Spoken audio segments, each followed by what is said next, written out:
Saudara-saudariku terkasih, salam sehat dan sukacita selalu berkah dalam. Sudahkah kita memberi senyum hari ini? Jumat 8 November 2024. Kita awali permenungan kita dengan tanda kemenangan Kristus dalam nama Bapa dan Putra dan Roh Kudus. Amin. Permenungan kita diambil dari Injil Lukas bab 16 ayat 1 sampai 8. Dan Yesus berkata kepada murid-muridnya, "Ada seorang kaya yang mempunyai seorang bendahara. Kepadanya disampaikan tuduhan bahwa bendahara itu menghamburkan miliknya. Lalu ia memanggil bendahara itu dan berkata kepadanya, 'Apakah yang kudengar tentang engkau? Berilah pertanggungan jawab atas urusanmu, sebab engkau tidak boleh lagi bekerja sebagai bendahara.' Kata bendahara itu di dalam hatinya, 'Apakah yang harus aku perbuat? Tuanku memecat aku dari jabatanku sebagai bendahara. Mencangkul, aku tidak dapat. Mengemis, aku malu.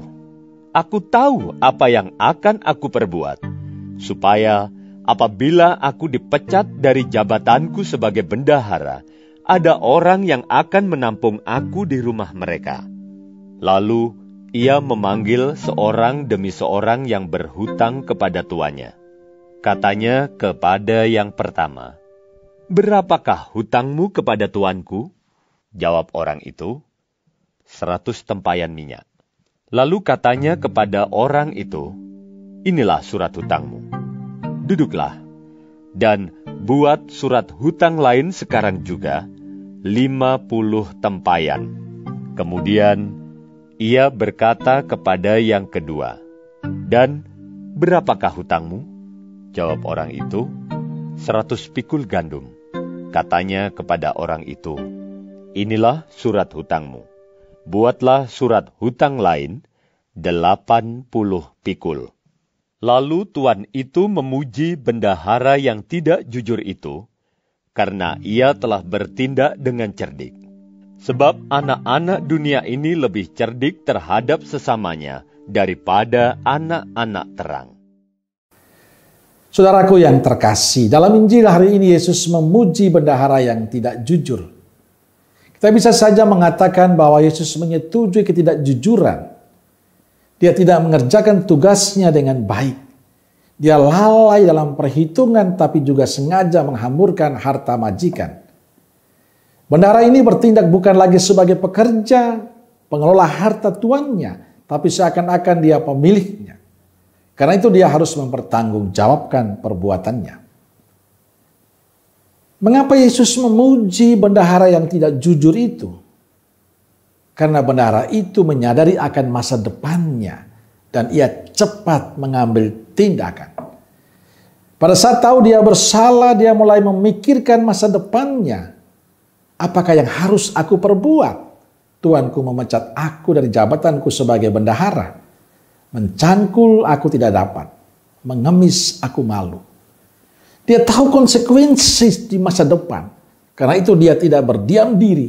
Dia ingin selamat. Inilah visinya. Agar tetap hidup dia harus berbuat sesuatu.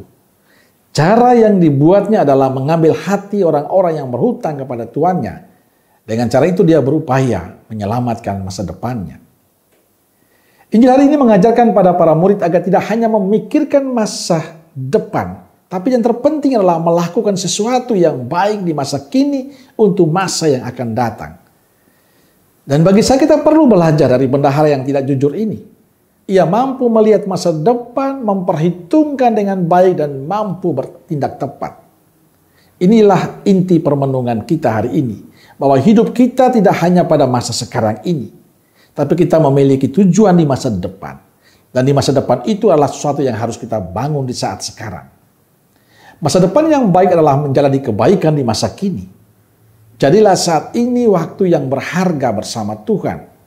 Dan menjadi berkat bagi sesama.